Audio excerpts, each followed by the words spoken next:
of Community Planning and Economic Development to order. The first item of business would be to approve the minutes from the last meeting. Do I have a motion to approve the minutes?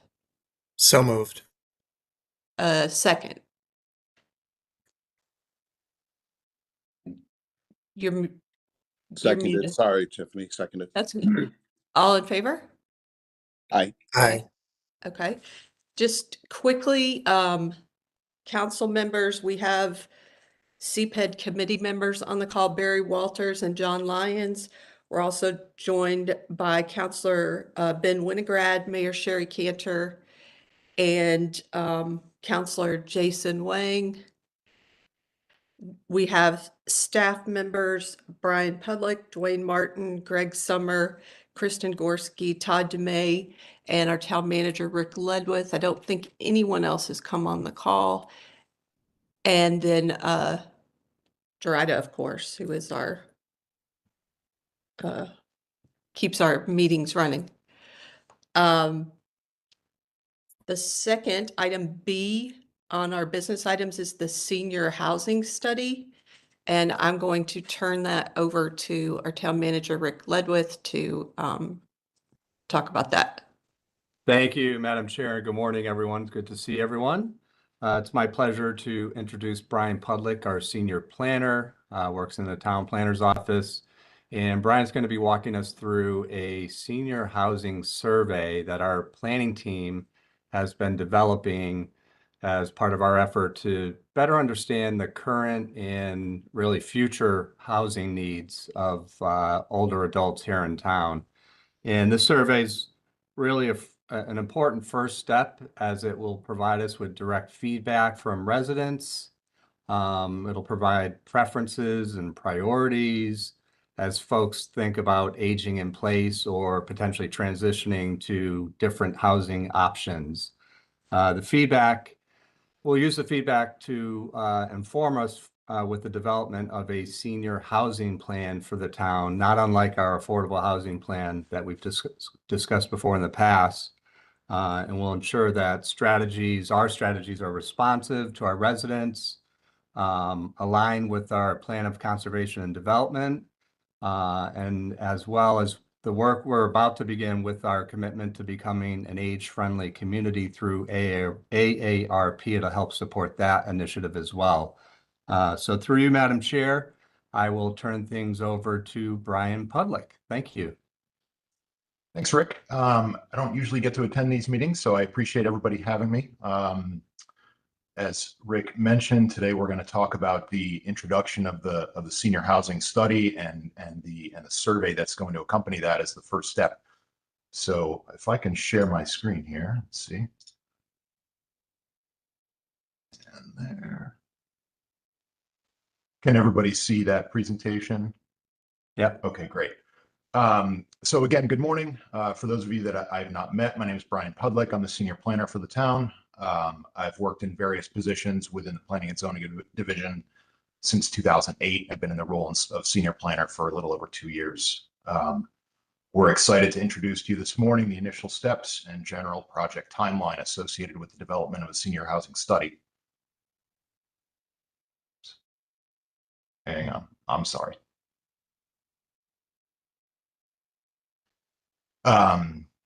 During this brief presentation, I'll provide some background as to why we're engaging in this process. I'll discuss the overall project scope, the initial timeline for its completion.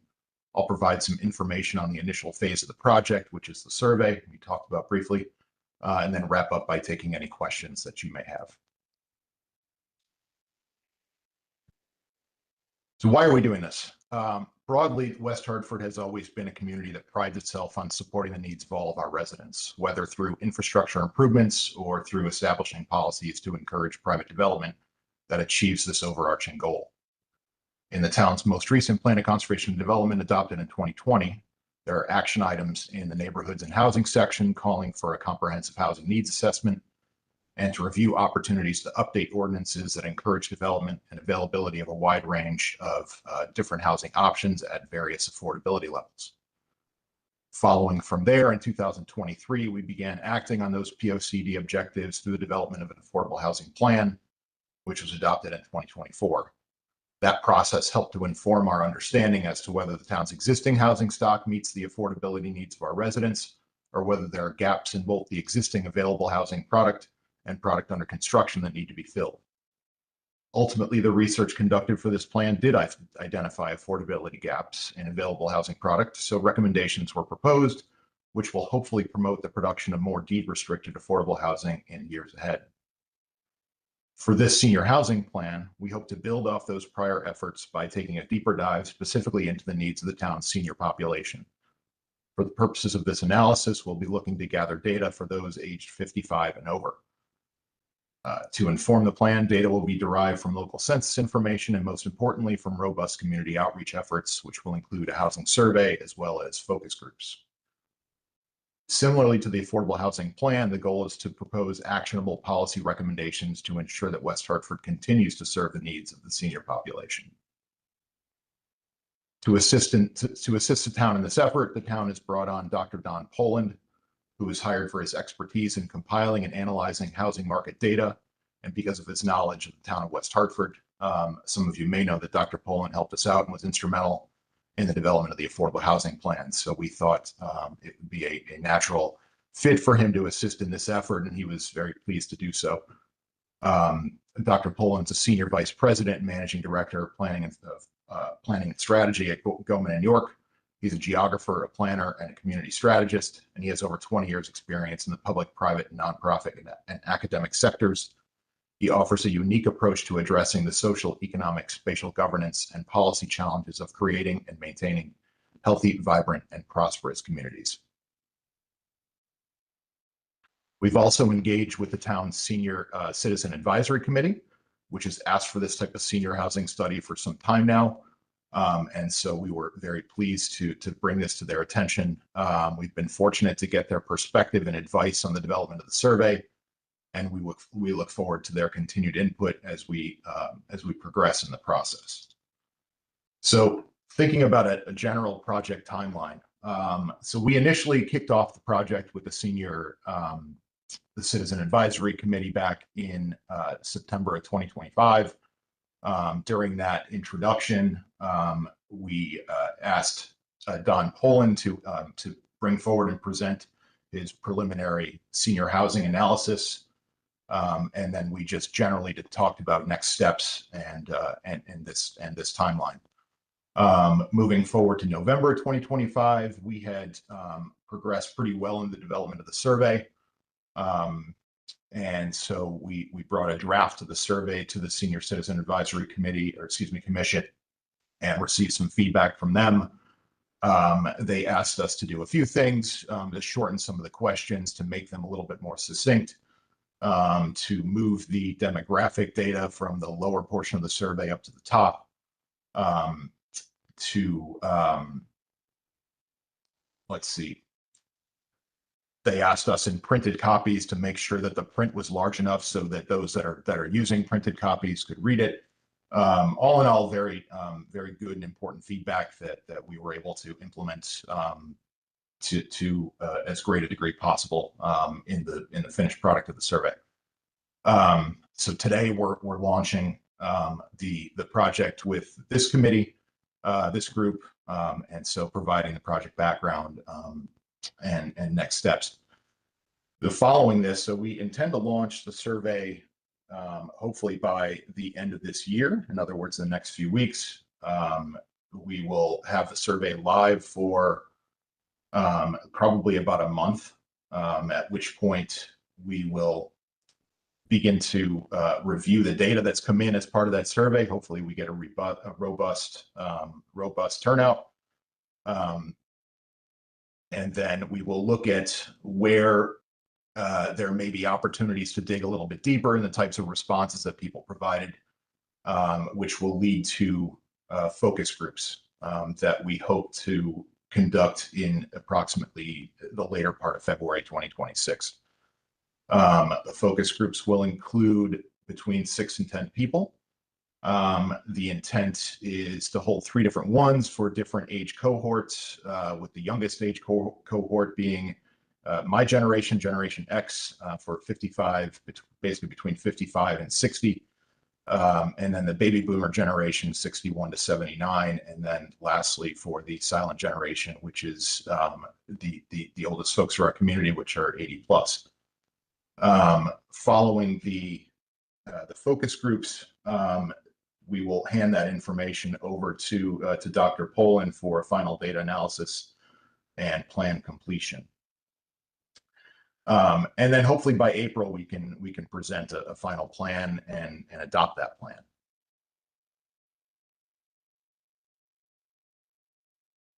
So oftentimes one of the biggest challenges when sending out a survey is getting substantial enough response that the data you collect is useful and informative. One of the best ways to do that is to reach your target respondents where they are or where they're going. To the extent that we can, we want to encourage people to take the survey online. Doing so makes aggregating and analyzing the data substantially easier. We plan to do that in several ways, including providing a link to the survey on the town's website, along with information about what we're doing and why. Sending out a press release to local media outlets and to the town's social media accounts announcing the launch of the survey. Printing flyers like the one that you see on your slide here, which will be made available in town hall offices, in town libraries, and senior centers. And in addition, Rebecca Sears, the director of both senior centers, and Lisa Hans, who is the recreation coordinator for the centers, have both graciously agreed to assist in getting the word out on the survey and plan to provide the survey link in their weekly email blast, which reaches approximately 2,800 seniors. So hopefully we get a really, really good response from those efforts.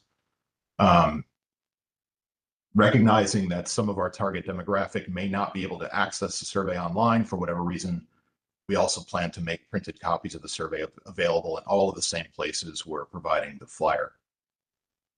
Other options we're considering to maximize reach are contacting administrators at the assisted living communities in West Hartford, such as Chatfield or Aviva, and asking how they might be able to help get the word out to their residents. In addition, reaching out to representatives of Quaker Green on South Quaker Lane and the Reservoir on Farmington Avenue, both 55 and over communities. Hopefully, we can get in touch with perhaps members of the HOA boards there that might be able to distribute the survey out to their residents in those communities. So moving on to the survey itself, on your screen are a couple of sample questions that we just sort of cherry picked, but we believe they're representative. A good representation of generally the types of questions that appear on the survey. Let's see. The primary focus is to assess existing housing circumstances and future housing needs and priorities. But we also ask a few questions about West Hartford infrastructure, transportation, volunteering, and employment, and finally demographics. Although, as I mentioned, the demographics section has moved to the top. So that is the first section of the survey. So with that, that's all I have for you this morning. I'm happy to answer any questions. Thank you, Brian, for the presentation. So are there any questions from committee members?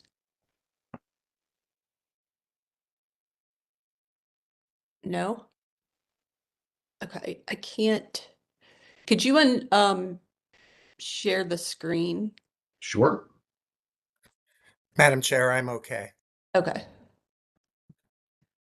Madam Chair, I have one question, if that's okay. Sure. John Lyons here. Through you, Mr. Pudlick, through you, Madam Chair, to Mr. Pudlick. I think this is a great step.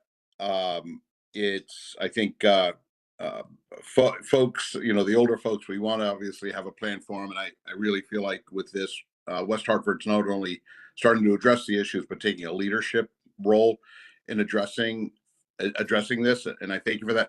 Curious, is there any thought to maybe expanding the parameters a bit maybe starting at 50 for those that are maybe thinking about transitioning into, downsizing, thinking about retirement, or just curious what the thought process was to do it 55 and above, or maybe expanding it a little bit more. I hope I'm okay asking that question. John, sure. So I believe AARP starts the clock on seniors at 55, which is sort of why we picked that as the age cohort to start with. Also based on feedback that we received from the Senior Housing Advisory Commission, they had some concerns that we were starting at 55 with the sort of the thought that everybody, well, some of us in this age cohort might not think of ourselves as seniors just yet. And so we may not be as likely to take the survey or feel like our input would be important at this stage. So that's why we picked 55 as sort of a starting point, hopefully getting good representation from folks that are kind of my age. Thank you, Mr. Polley. Thank you, Madam Chair. Appreciate it. Are there any questions from other council members? Okay. Well, thank you for the presentation, and I definitely look forward to seeing. Right now, I'm too young to take this survey, but I'm very, very close to being less than a month to being able to take it. But again, thank you so much, and look forward to the information we get from that survey. Thank you. I appreciate the opportunity to present. Right now, let's see, Rick, did you have anything else to say on the housing survey? I do not, although I feel as well targeted by Brian in that age bracket. So thank you, Brian. But no, we will certainly keep the committee updated as we gather this information and move forward to the development of the plan as we move into 26. So appreciate Brian's leadership on this project, and look forward to sharing more with the committee as we move forward. Okay, so are we, Rick, which item are we still going to the reports? Are we going into, We can go to David at this point, Madam Chair, since he's joined the meeting, and we'll keep the agenda on track. Very pleased to introduce David Corris, who is the Executive Director of the Connecticut Municipal Development Authority. But before we do that, we just wanted to provide a little bit of context around CMDA. So as a council may or may not know, we have technically been part of the Capital Region Development Authority because obviously certainly we're located geographically within the capital region. However, West Hartford has never benefited from the CRDA directly with grants because if you've tracked CRDA over the years, most of their projects have benefited primarily Hartford and East Hartford, which certainly makes sense. However, as a result of recent state legislation back in the spring, municipalities now have the ability to opt in or opt out of the CRDA and opt in with CMDA. And we feel this flexibility will create an opportunity for towns like West Hartford to align ourselves with a development partner, whose tools and focus closely match our priorities here in town. So we are excited about this opportunity and the potential benefits of joining CMDA, particularly as we advance projects related to affordable housing and redevelopment along our transit-oriented development district on New Britain Avenue and New Park Avenue. So to help inform CPED, we've invited David, who's the Executive Director of CMDA, to join us this morning. And David is going to provide a brief overview of the authority, the work that they're doing over the last year with communities around the state, and how their programs can support West Hartford as we move forward. So through you, Madam Chair, it's a pleasure to introduce David Corus. Great. Thanks so much, Rick, and thanks to members of the committee for, excuse me, for having me here. As Rick said, I'll give a brief overview and then want to dedicate time to answering whatever questions that, excuse me, you all might have. So we are a quasi-public authority, much like Capital Region Development Authority. Our legislation was actually passed in 2019, but we were not funded until 2023, and we didn't commence operations until late 2024. So we're just about a year and a half into our efforts. And like CRDA, we are a diverse toolkit of support that can be mobilized for a municipality to help them achieve their development and housing objectives. Somewhat unlike CRDA, we are an opt-in model. So we don't have a starting geography with member communities. We can work with any of the 167 municipalities in the state outside of Hartford and East Hartford, as long as you have an existing or planned rail or bus rapid transit station and or a downtown. And so West Hartford obviously has multiple eligible geographies. And so you are allowed to raise your hand and opt in to work with us. And that is the first step that's taken by the local legislative body is just that. It's a raising of the hand, an indication of interest, and an indicator to us that we can start spending time and energy working with you all. But it's important to note that at this stage, there is no commitment, there is no obligation. We start down a path together, and there'll be subsequent steps that I'll briefly describe. But the opting in is just that. It's just an opting in to explore whether or not there's opportunities that we could potentially partner on. And I'll say the earliest a municipality could have opted in was February of 2025. The earliest West Hartford would have been allowed to opt in would be October of 2025 because of the legislative change. But over these last 10 months, 9.5 months, 32 municipalities have thus far taken that first step.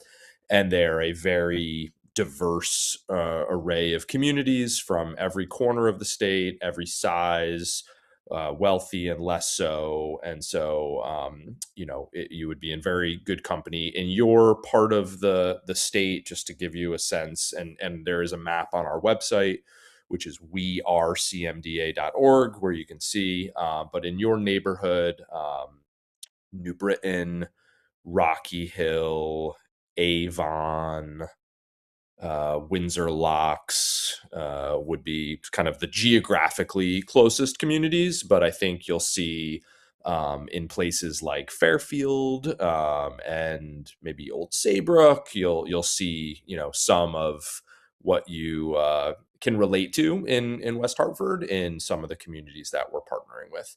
Once a community joins CMDA, the next step is for us to review your zoning, limited to those geographies. So we will only look within a half a mile of the fast track stations and in the core of downtown. And our statutory obligation is to certify whether or not any of those zones, and so there will be undoubtedly, probably a dozen or so zones that touch those geographies, to certify whether or not they are likely to substantially increase the number of housing units.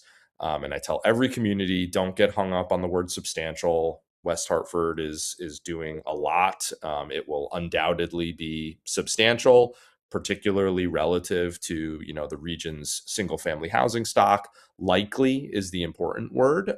We're just looking at the zoning to see if it's calibrated to enable the kind of development that you're looking to see. And I could say with a reasonable level of confidence, despite not having looked at it yet in detail, because your zoning is resulting in the kind of development that you are setting out to achieve, I can say with some confidence that it is likely to substantially increase the number of housing units. And so my guess is that we can certify at least some of your zones as written.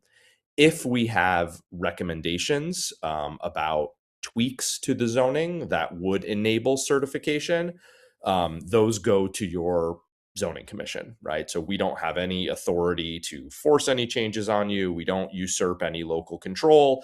It's a collaborative process, but ultimately the decision rests with your zoning authority as it does today. That doesn't change just by the fact of working with us.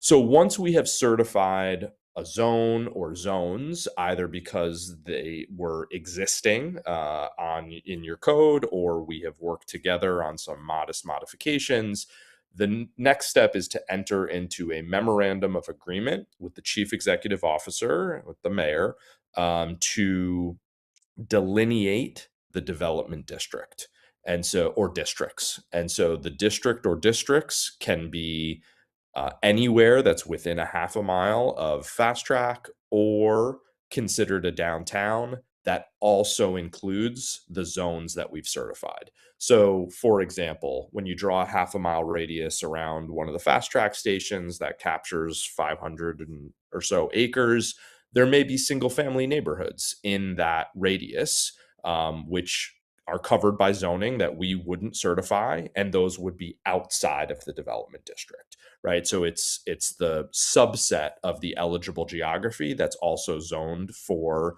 housing, multifamily housing. And importantly, it's also driven by the town's interests. So just because the fast track stations and the downtown and potentially other, kind of town center areas within the municipality are eligible doesn't mean that we have to cover all of those with development districts. It's a back and forth process. We learn from you where your focus is, and it would be the subset of those eligible places where you have an interest in working with us.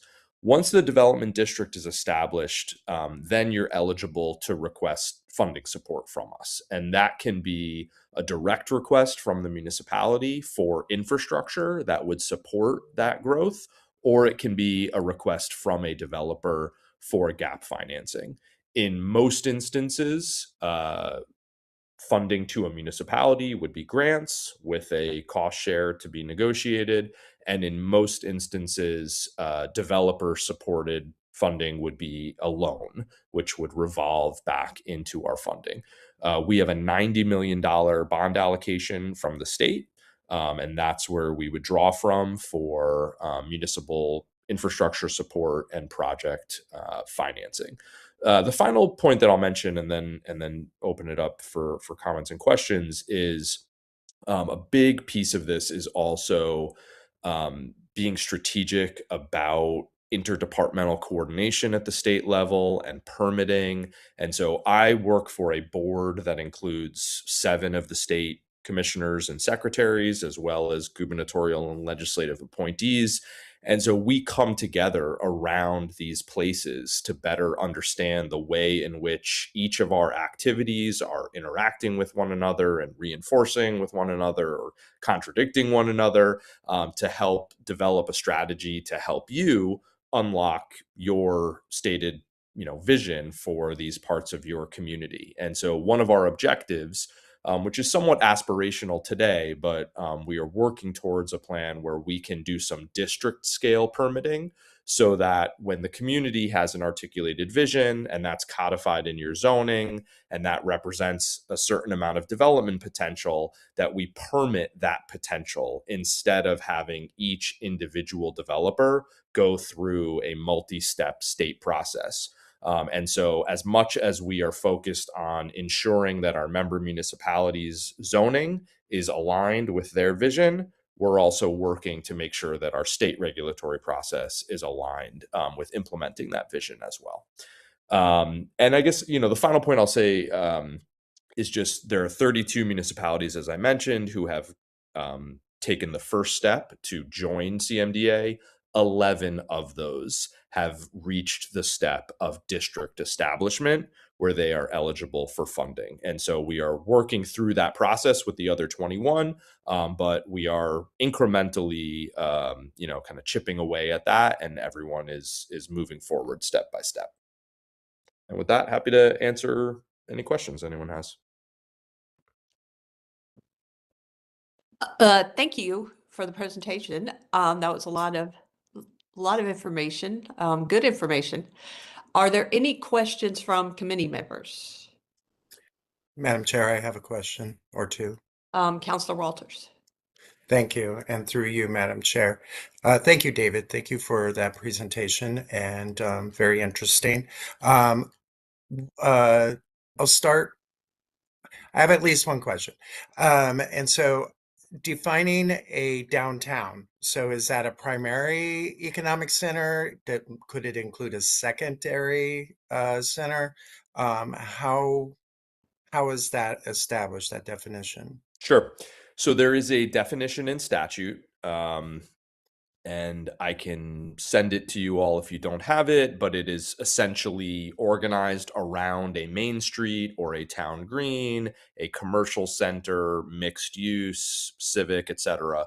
But the fundamental point to get to your question is it absolutely could be primary and secondary centers within a community if they have, listen, there are communities of every size throughout this state, and if we take the cities at one end of the spectrum, they have a half a dozen places that on their own would be considered the downtown of a smaller community, and so each of those could be eligible if they're a focus area for the municipality.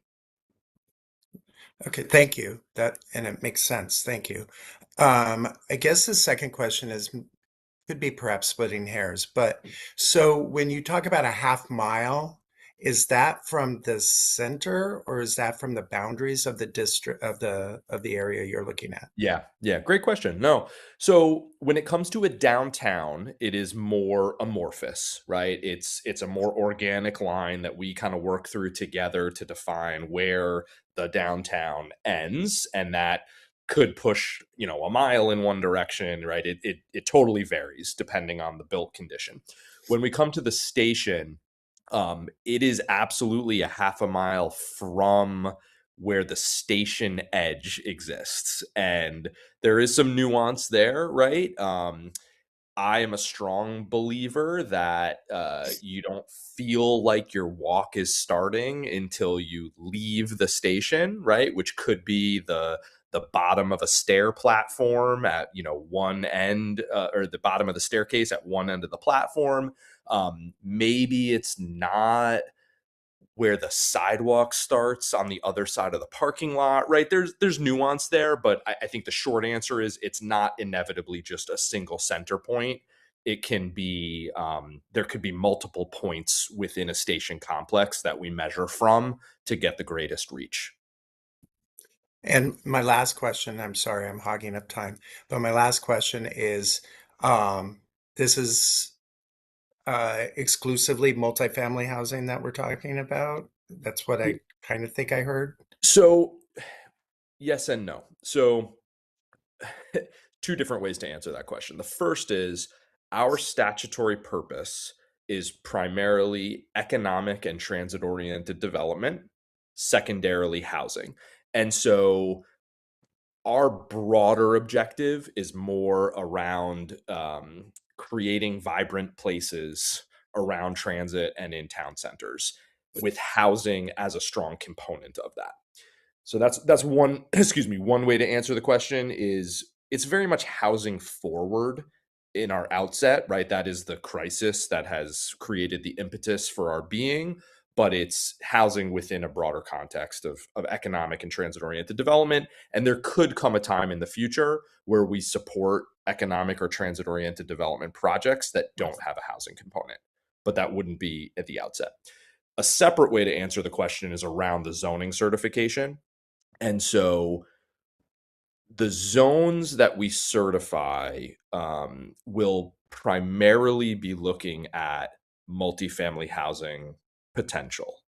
But in some of the communities where we're working, They may have a lower density residential neighborhood next to the downtown where they have enabled multifamily housing. And in that lower density residential neighborhood, they may allow accessory dwelling units and they may want support with that. We would be willing to certify a neighborhood like that as an appendage to a downtown or a station area. So there may be zoning that covers a residential neighborhood that we would not certify on its own in isolation, but we would certify it relative to its relationship with the downtown. But again, that's very much, I don't want to imply that, we're forcing that, right? It's very much in deference to what the municipality's objectives are. Excellent. Thank you. Thank you for all of the answers. Sorry I threw three of them at No, you great there. question. And I will throw it back to you, Madam Chair. Are there questions from any other council or committee members? I have a couple, Madam Chair, if okay. Okay. So I'm the kind of the rookie to this class, Mr. Chorus. Am I pronouncing that correct? Okay, thank Yes. you. So you mentioned, I didn't have 90 million is not a lot of money on my bingo card for today, but the future funding, is there any guarantee of future funding? I could see, 90 million going quickly. Yeah. I know that's strange Yeah. to say, but Yeah, no, I mean, when we're working in a whole lot of communities, it absolutely could, particularly relative to the magnitude of what CRDA's investment has been in just a couple communities, albeit ones with significant need. So the way that the state allocates bonding authority, right, is through the biennial budget process, and so the 60 million of that 90 million is authorized today, and that doesn't expire, right? That continues on into the future. The additional 30 million will become authorized on July 1st of 2026. And so those two authorizations, the 90 million total, bring us to the end of next fiscal year. And again, they don't expire, but those are our authorizations through June 30th, 2027. In the spring of 2027, when the legislature considers the FY28 and 29 budgets, hopefully we will have demonstrated results to the point that we get supplemental authorizations in those years, and in the years going forward. And concurrent to that, our loan proceeds will begin to cycle back. So the short answer is, we do anticipate that funding will be supplemented, but there is no guarantee beyond June 30th, 2027. okay, terrific. Secondly, it's I don't know. I can only interpret as a layperson. It's kind of like a transit-oriented district, but it's kind of not like a transit-oriented district. How does, two-part question, and it might be too much, but how does it impact our existing TOD? And does utilizing these districts help us with compliance with the new housing law that the governor signed into law a month ago? Sure. Am I okay asking that? Yeah, good. Yeah, no, good question. Okay. So, Okay. Thank you. the first question, so the first answer is, your zoning is your zoning, right? So you've done the good work of planning for TOD and zoning for TOD, and that positions you very well for a partnership with us. And most likely, we would look at your TOD zoning, certify it, and then be able to establish a district coterminous with that. The corollary to that is, when I say district, it's development district, Right. not zoning district, right? So the boundaries of the development district that we create together are dependent on the geographies of your zoning districts, but they don't impact them or change them. So does that make sense? It does. It does. It does. Okay. So, Okay. all right. Um, Go ahead. yeah. So in short, your zoning is your zoning. We will look at it. Most likely, we will be able to certify some of your zones, in particular the TOD zones, and then that will create the geography within which we can establish a development district that creates the eligibility for funding. Regarding 8002, so the short answer is no, right? The short answer is we are a proactive tool established by the state to support municipalities, and that is unrelated to some of the planning, the regional planning process and the affordable housing, process designed in 8002. With some slight caveats, there are a few specific ways in which we are mentioned in 8002. They're not, I don't think they're directly related to the aspects of it that you might care the most about, but I'll describe what they are just so that you have full visibility on that. One way in which we are explicitly mentioned in 8002 is it establishes a housing growth council, which includes leadership from multiple state agencies and legislative appointees to look at state policy and make sure that it is aligned for growth and supporting municipalities in their infrastructure needs to underpin that growth. I am a member of that council and we staff that council. So that is one relationship. And then the second, which is probably not what you had in mind, but could be very important. There are some additional funding sources that are either created or enhanced in that bill. In particular, a housing growth fund, a supplemental 5% reimbursement rate on school construction, and an interest rate reduction on clean water fund loans.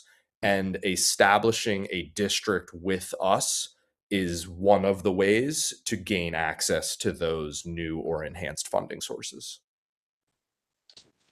Thank you, Mr. Gross. Last question. Hopefully, it's a yes or no. Is the I think I heard you say this, but I just want to make sure I understood you properly.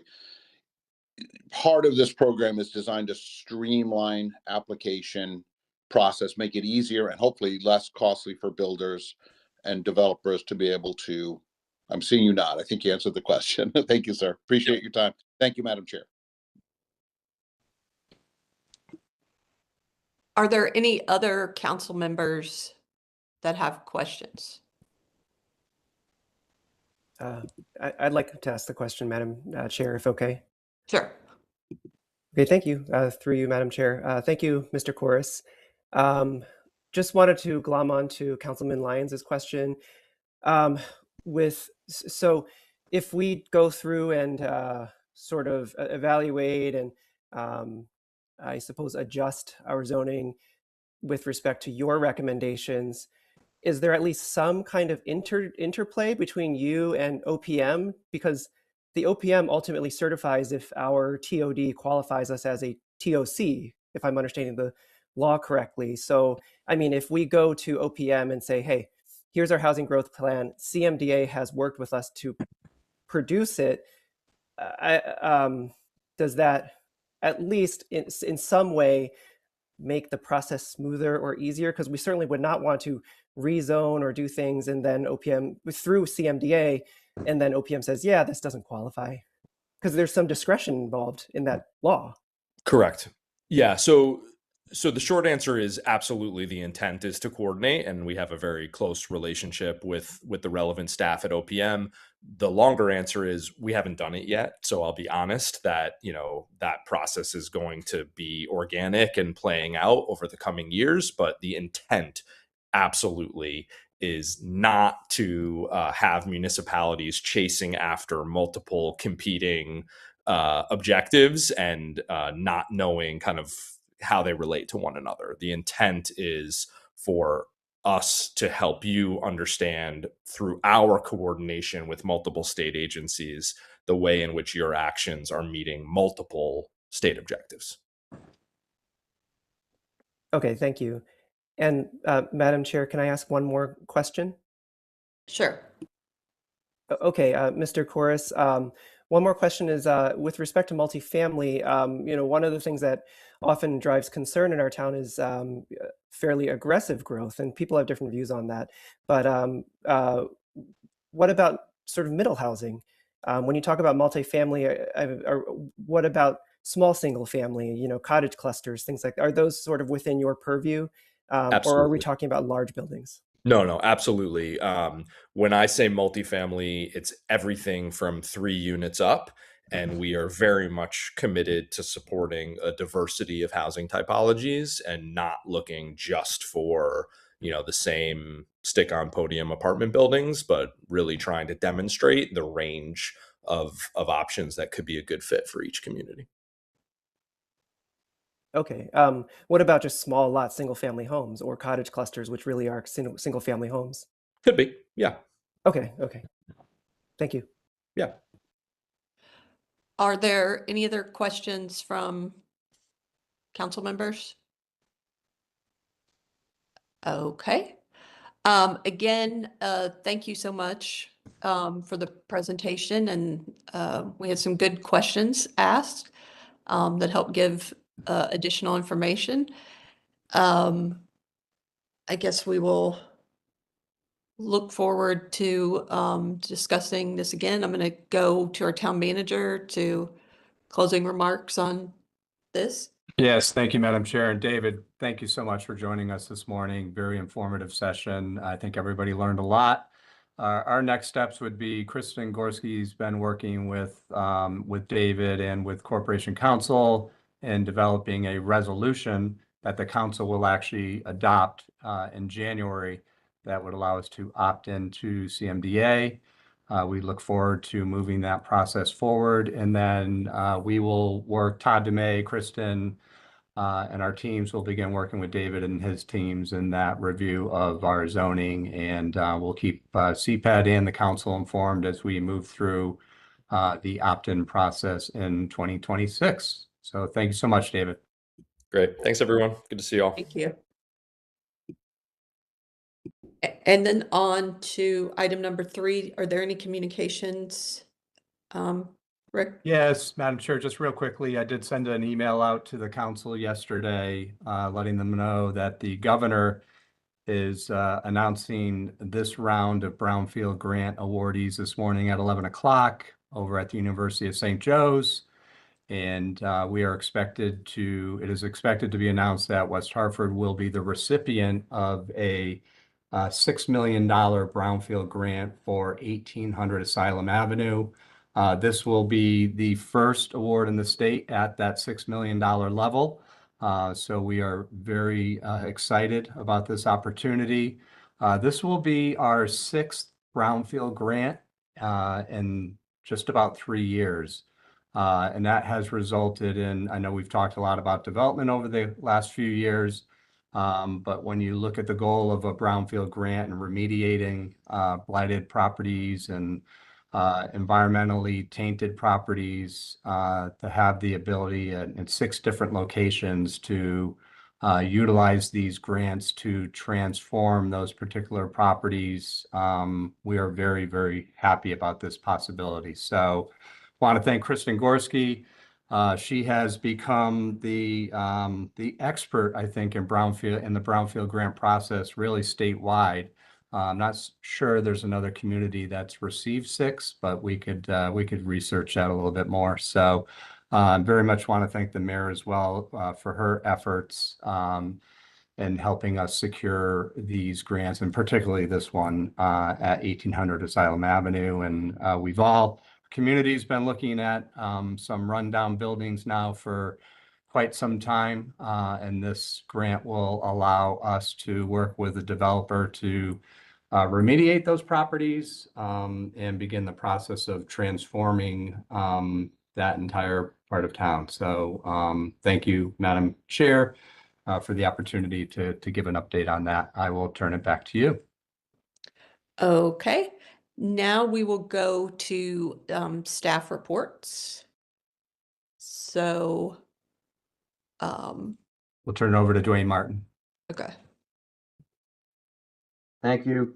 Good morning, everybody. Dwayne Martin, Director of Community Development. I'm just going to, in the interest of time, just touch on a couple of important projects and happy to answer any questions on those or anything else that you may be interested in with regards to community development. First one is our Fern Street Bridge replacement project. It's been a little while since we have talked about this project. It's by far one of the most frustrating projects, unfortunately, that we've had to deal with. It's been a long time coming. Project started with receiving a grant through CROG back in 2019, believe it or not. And the design took off quickly, but got very complicated with permitting, and the scope expanded, involving changes to the park. We made it through the permitting phase. Prior to that, we did a lot of utility outreach. Everything seemed fine. We went into final design and then found out from the NDC that in order to proceed with replacing the Fern Street Bridge, we needed to replace a 42-inch water main that was very close to the existing bridge. That set us back quite a ways. That was back in at the end of 2021. We worked with the NDC, we worked with CROG, and we have gotten through all of the design work for the water main and the coordination that came with that. The project design is complete. It was submitted to CROG, our grant administrator, who then forwarded it to the DOT. Because it's a lot zip project, they have to review all the final documents, and we are getting very close to getting an authorization to proceed into the bidding phase. I'm happy to report. Fingers crossed we get that soon. Our goal is to be in construction in the spring of 2026 on this bridge. It's going to be 2 construction seasons. It's not going to be an easy project, but happy to report we are looking very close to having that underway. We have had a lot of frustrated inquiries, understandably so, especially for the people that live right next to the bridge. There's concrete barriers there. People don't know what the heck's going on, what's taking so long, but trust me, we have been badgering anybody that we can to keep this project moving along.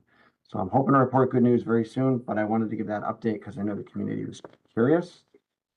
And then the second project is our Farmington Avenue reconstruction. It seems like we just finished the work on LaSalle Road, but I want to remind everybody that we will have a similar project on Farmington Avenue starting very soon. We have been working with stakeholders, staff, contractor, our construction manager. We're getting feedback on LaSalle Road. We're looking to make improvements to avoid some of the pitfalls that we did on LaSalle. And we are working hard to come up with a game plan. And we will be conducting a stakeholder meeting once we have more information from the contractor about schedule, phasing, the order of work, etc. But I wanted to remind this committee that we do have that project coming soon. Beyond the outreach and the stakeholder meeting, which I'm sure you'll hear about in the near future, you'll be seeing and hearing the trees on Farmington Avenue. That's the first thing you'll probably see as far as the construction project goes. Will be tagged for removal, which is scheduled for January. I don't have the exact date yet, but they need to be posted first. And then once we make it through that phase, we can then have the contractor remove the trees. We're also working to do whatever we can that's not very disruptive after the holidays, after the new year, to do work on Farmington Avenue, just to get whatever we can done. We've mentioned this to some of the stakeholders. That was well received. When we get beyond the holidays, especially into late January, February, it's not as disruptive to do work like that out there. This will not be road closure type situation. Obviously, with the temperatures, we can't do a lot of the work that requires warmer temperatures. But anyway, the point is we have this project coming and we're getting prepared for that. I just wanted to mention that. Happy to answer any questions again on those 2 projects or any others that you may have. Thank you. Are there any questions? No questions, Madam Right. Chair. I've read the report. Thank you. Okay. Counselor Winograd? Sorry, had trouble unmuting. Nothing from the other committee members? No, okay. Just a question on I saw the bike lane up Farmington Avenue from the trail. I saw we got the grant. Is that that's the amount of money that we'll take to build it? I thought we had a higher number originally for that project. So I'm wondering whether the grant is covering it. I believe the grant covers it. We may be doing milling and paving, which was not a component of the grant. Most of this is pavement markings and signage. So just for the benefit of the group, it's just under 400,000 was the awarded grant amount. That's fantastic. We're looking forward to it. Thank you. Madam Chair, if, I may just interject. I think Councilor Winograd, I think you might be remembering the nearly $4 million grant that we did not see that was going to partially go into that that project. That may be where you're thinking the larger number. I think you're right, through you, Madam Chair. Yeah, I agree that number had stuck in my head. So that was for more, but I don't remember how the breakdown worked on that. We always want more. Yeah. Okay, are there any other questions? I just want to say thank you, Madam Chair, to everyone who's worked on LaSalle and on this bike lane project. I'm really, it's gone really, just from a layperson, a non-council person's perspective, it's gone very smoothly, just from somebody who lives nearby.